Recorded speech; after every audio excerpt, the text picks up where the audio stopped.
প্রিয় দর্শক, ভিডিওর প্রথমে আপনাদেরকে এরকম একটা পেজ দেখাচ্ছি। দেখেন, খাতা, এখানে আমি লিখেছি কিছু। এটা দেখানোর একটা কারণ আছে। কারণটা হলো যে আপনারা হয়তোবা জানতে পেরেছেন, নয়তোবা জানবেন যে রয়ের প্রধান বাংলাদেশে আসছেন। এই যে সফর, এই সফর বিষয়ে কোনো আনুষ্ঠানিকভাবে তথ্য প্রকাশ করা হয়নি। যেহেতু আনুষ্ঠানিকভাবে কোনো তথ্য প্রকাশ করা হয়নি, কেন আসছেন, কার কার সাথে বৈঠক করবেন, কী বিষয়ে আলোচনা হবে, সেখানে প্রাধান্য পাবে কোন বিষয়গুলো, এগুলো যেহেতু প্রকাশ পায়নি, সেহেতু আমি একটা পয়েন্ট করেছি, নোট করেছি কয়েকটা পয়েন্ট, যে সম্ভাব্য কারণ, যে এই কারণে তিনি আসতে পারেন, এটা সম্ভাবনা আছে।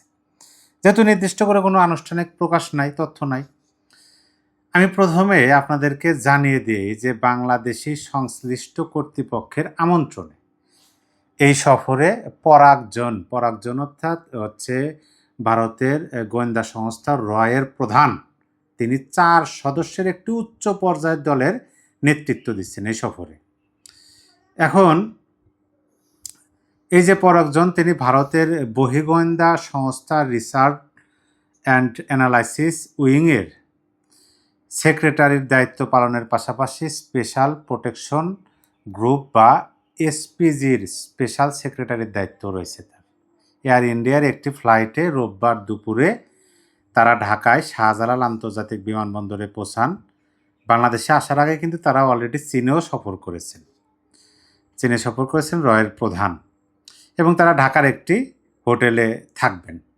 এই যে এই পর্যন্ত হচ্ছে তিনি যে আসছেন, এটা হচ্ছে এই পর্যন্ত সংবাদ।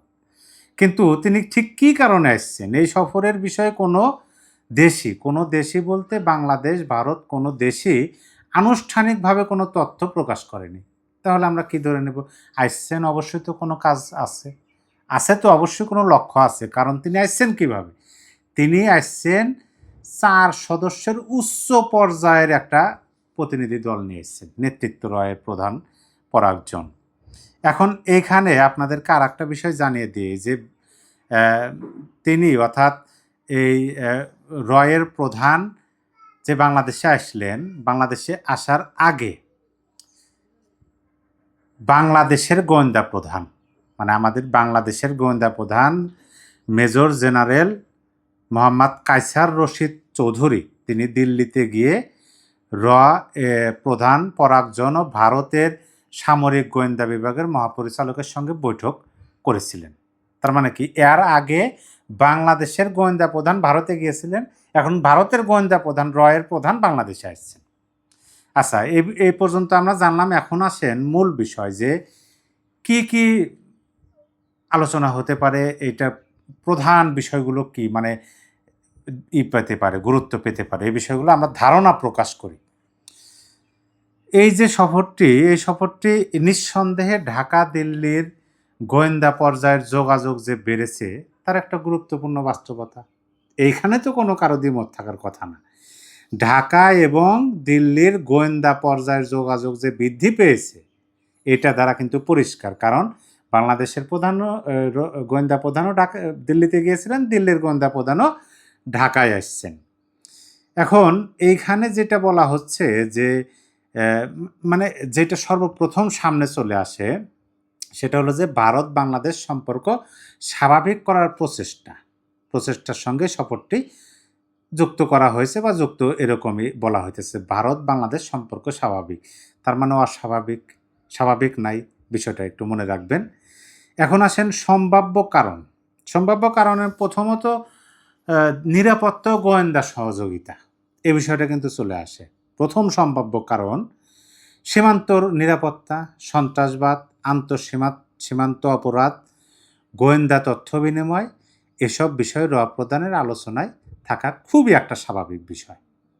বিশেষ করে দুই দেশের সম্পর্কের দীর্ঘ সময়ের টানাপোড়েন, দীর্ঘ সময় বলতে ডক্টর ইউনূসের সময় তো ভারতের সাথে বাংলাদেশের সম্পর্ক প্রকাশ্য টানাপোড়েন চলছে, দূরত্ব সৃষ্টি হয়ে গেছিল। ভারতের পক্ষ থেকে বলা হয়েছিল যে সম্পর্ক স্বাভাবিক হবে না, নির্বাচিত গণতান্ত্রিক রাজনৈতিক সরকার আসলে সম্পর্ক স্বাভাবিক হতে পারে, এই কথাটা কিন্তু বলা হয়েছিল। তার মানে সেই 2024-এর 5ই আগস্ট থেকে বা 8ই আগস্ট থেকে বলা যায় এখনও সম্পর্ক টানাপোড়েনের মধ্যে আছে। এখন এই যে দুই দুই দেশের সম্পর্কের এটা হতে পারে দ্বিতীয় যেটা শেখ হাসিনা ইস্যু, এটা কিন্তু সম্ভাব্য কারণের মধ্যে একটা। দ্বিতীয় যে শেখ হাসিনা ইস্যু, এখানে সফরটির রাজনৈতিক গুরুত্ব অনেক বেড়ে যায়। এই যে সফরটি, এই সফরটি কিন্তু রাজনৈতিক গুরুত্ব অবশ্যই অনেক বেড়ে যায়। গত 5 আগস্ট শেখ হাসিনা দিল্লি থেকে, মানে 24-এর 5 আগস্ট না, কিন্তু এই যে 2026-এর 5 আগস্ট, এই যে আগস্ট চলতেছে, গত 5 তারিখে শেখ হাসিনা দিল্লি থেকে বক্তব্য দিয়েছেন যে ডিসেম্বরে তিনি দেশে ফিরবেন এবং তার ফেরার ইচ্ছা, এবং তিনি ফিরবেন এরকমভাবে বলছেন। এটা তার মানে ইচ্ছা প্রকাশ করছেন। একই সঙ্গে ঢাকা তার প্রত্যাপন, মানে একদিকে শেখ হাসিনা বলতেছেন আমি ডিসেম্বরে দেশে ফিরব, আবার একই সঙ্গে অপরদিকে ঢাকা থেকে তার প্রত্যার্পণের বিষয়টি ভারত সরকারের সাথে যোগাযোগ করা হয়েছে, কিন্তু এটা আমরা জানি। তাই প্রধানের ঢাকা সফরকে সময়কালীন, মানে এই সময়টার জন্য দেখেন কতগুলো ঘটনা কিন্তু ঘটছে এই সময়টার জন্য, এটা কিন্তু খুবই গুরুত্বপূর্ণ একটা বিষয়। কিন্তু সতর্কতা, এখন পর্যন্ত প্রকাশ্য নির্ভরযোগ্য প্রতিবেদন এমন কোনো তথ্য নিশ্চিত করে নাই, তথ্য নাই যে তার সফরে মূল আলোচ্য বিষয় শেখ হাসিনা। তো তাই এটিকে এখন শেখ হাসিনার নিয়ে বৈঠক এটা বলা ঠিক হবে না। তবে যতটুকু বোঝা যায় যে মূল বিষয়টাই যে ভারতের সাথে বাংলাদেশের যে সম্পর্কের একটা টানাপোড়েন আছে, এইটার তো মূল কারণ কেন্দ্রবিন্দুতে বসে আছে তো শেখ হাসিনা। এটা কিন্তু বাস্তবতা। শেখ হাসিনা যদি বক্তব্য না দিতেন এই সরকারের সাথে, পাল্টাপাল্টি এরকম বক্তব্য পররাষ্ট্র এ পর্যায়ে আসতো না। মানে মূল কেন্দ্রবিন্দুতে কিন্তু শেখ হাসিনা উপস্থিত করতেছেন, এবং শেখ হাসিনা প্রসঙ্গটা আলোচনায় থাকার সম্ভাবনাকে যে আপনি উড়িয়ে দেবেন সেটা আপনি দিতে পারবেন না, কারণ কেন্দ্রই তো শেখ হাসিনা। শুধু মিলান, আমরা কিন্তু ওইভাবে একেবারে যে এইটাই হবে শতভাগ নিশ্চিত, এই যে আলোচনা হবে এই বিষয়ে প্রাধান্য পাবে সেটা বলতেছি না, সম্ভাব্য কারণটুকু বলতেছি। বর্তমান রাজনৈতিক পরিস্থিতির সাথে একটু মিলানোর চেষ্টা করেন, তাইলে বোধহয় মিলে যাবে। এবং আর একটা বিষয়, ভারত বাংলাদেশের সম্পর্ক পুনর্গঠন, এটা নিয়ে আমি অলরেডি বলছি। বাংলাদেশের গোয়েন্দা প্রধান দিল্লি সফর, ভারতের গোয়েন্দা প্রধান ঢাকা সফর, এবং ভারতীয় আর একটা বিষয় দেখেন, ভারতীয় হাই কমিশনারের বাংলাদেশ সরকারের শীর্ষ পর্যায়ে যোগাযোগ, এটা কিন্তু গুরুত্বপূর্ণ যে ভারতীয় হাই কমিশনারের বাংলাদেশের শীর্ষ, আজকে কয় তারিখ, আজকে হচ্ছে, আমি কথা বলতেছি যখন, মানে আজকেই আসছে অগাস্টের 10 তারিখ, 5 তারিখে শেখ হাসিনা বক্তব্য দিচ্ছেন, আবার একই সময়ে বাংলাদেশ থেকে ভারতের কাছে জানানো হয়েছে প্রত্যার্পণের বিষয়টি। আজকে 10 তারিখ গোয়েন্দা প্রধান আসলেন, অপরদিকে মাননীয় প্রধানমন্ত্রীর সাথে জনাব দীনেশ ত্রিবেদী ভারতে হাই কমিশনার বৈঠক করলেন। মিলান, এই যে বৈঠকটি করলেন, এগুলো অন্তত এই কথাটা বলা যায়, এই যে বিষয়গুলো দিয়ে এই কথাটা, ঢাকা দিল্লির উচ্চ পর্যায়ের যোগাযোগ সক্রিয় হচ্ছে। এইটা তো আমরা সঠিক শতভাগ নিশ্চিতভাবে বলতে পারি যে ঢাকা ও দিল্লির মধ্যে উচ্চ পর্যায়ের যোগাযোগ কিন্তু সক্রিয় হচ্ছে। এইবার আসেন চতুর্থ ধাপে। চতুর্থ ধাপ হলো ভারতের নিরাপত্তাগত স্বার্থ। যেহেতু বিষয়টা আলোচনাটা হচ্ছে ভারতের রয়ের গোয়েন্দা প্রধান আসছেন, তাহলে তাদের নিরাপত্তা স্বার্থ তো এখানে থাকবেই।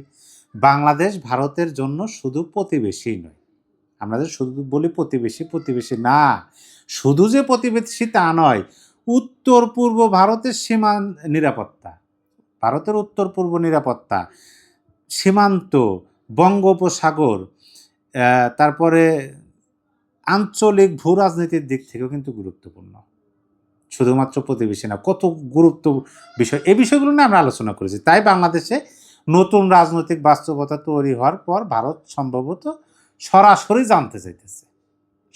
জানতে চাইতেছে যে নতুন সরকারের নিরাপত্তা ও পররাষ্ট্রনীতির দিক নির্দেশনা কি, এবং দুই দেশের নিরাপত্তা সহযোগিতা কোন পর্যায়ে নেওয়া যায়। এটাই কিন্তু হতে পারে। 6 নাম্বার ধাপে আসেন সবচেয়ে গুরুত্বপূর্ণ রাজনৈতিক প্রশ্ন এখানে, যেটা যে এই সফর কি শুধু নিরাপত্তা সহযোগিতা? ভাবুন তো একবার, নাকি বাংলাদেশ ভারত সম্পর্কে একটি বড় রাজনৈতিক সমঝোতার প্রাথমিক অংশ? সবই কিন্তু, সব দিকে কিন্তু নজর রাখতে হবে। তবে র প্রধানের মতো এত উচ্চ পর্যায়ের কর্মকর্তার প্রকাশ্য আমি শুনি নাই যে বাংলাদেশের রয়ের প্রধান আসছেন। এর আগে শুনি নাই, এই প্রথম আমি শুনলাম। জানি না এর আগে আসছিলেন কিনা, আমি সেটা মানে খোঁজারও চেষ্টা করি নাই। তবে রয়ের মতো একটা গোয়েন্দা সংস্থা, তার প্রধান এত উচ্চ পর্যায়ের কর্মকর্তা প্রকাশ্য সরাসরি মানে সরকারি সফরে, সাধারণ রুটিন সফর হিসাবে দেখা ঠিক হবে না। এটাকে সাধারণ কোনো রুটিন সফর হিসাবে দেখা যাবে না। এইটাকে অবশ্যই আপনাকে সরকারি সফর, এটা কতটুকু গুরুত্ব, বিশেষ করে এর আগে বাংলাদেশের গোয়েন্দা প্রধান দিল্লিতে গেছিলেন, এখন দিল্লি গোয়েন্দা প্রধান আসছেন। বিষয়টি রাজনৈতিকভাবে এবং আরও গুরুত্বপূর্ণ হয়ে উঠছে। যা প্রিয় দর্শক, আমি যতটুকু জানতে পেরেছি এবং সেটা আপনাদেরকে জানালাম। এখানে শেখ হাসিনা ইস্যু সম্ভাব্য আলোচ্য বিষয়গুলোর একটি হতে পারে, কিন্তু বর্তমানে এটিকে সফরের প্রধান উদ্দেশ্য বলা প্রমাণের চেয়ে এক ধাপ এগিয়ে যাওয়া। আমি প্রমাণের চেয়ে এক ধাপ এগিয়ে যাচ্ছি না, আমি এখানেই থাকতেছি। আমি প্রমাণের চেয়ে, আমি যে কথাগুলো আপনাদেরকে বললাম, এটা হচ্ছে প্রমাণ দিলাম আপনাদেরকে, প্রমাণ করলাম। বাংলাদেশের গোয়েন্দা প্রধান গেছিলেন, দিল্লির গোয়েন্দা প্রধান আসছেন, এবং দুই দেশের মধ্যে সম্পর্কের টানাপোড়েন। গত 5 তারিখে শেখ হাসিনার দেশে ফেরার ঘোষণা আনুষ্ঠানিকভাবে, বাংলাদেশের প্রত্যর্পণের বিষয়টি জানানো। আজকে ভারতের হাই কমিশনার দীনেশ ত্রিবেদী প্রধানমন্ত্রীর সাথে বৈঠক। আজকেই রয়ের প্রধান বাংলাদেশে চলে আসলেন উচ্চ পর্যায়ের 4 প্রতিনিধি নিয়ে। প্রিয় দর্শক, এই বিষয়ে আপনার কিছু বলার থাকলে অবশ্যই কমেন্ট বক্সে লিখে জানিয়ে দিতে পারেন।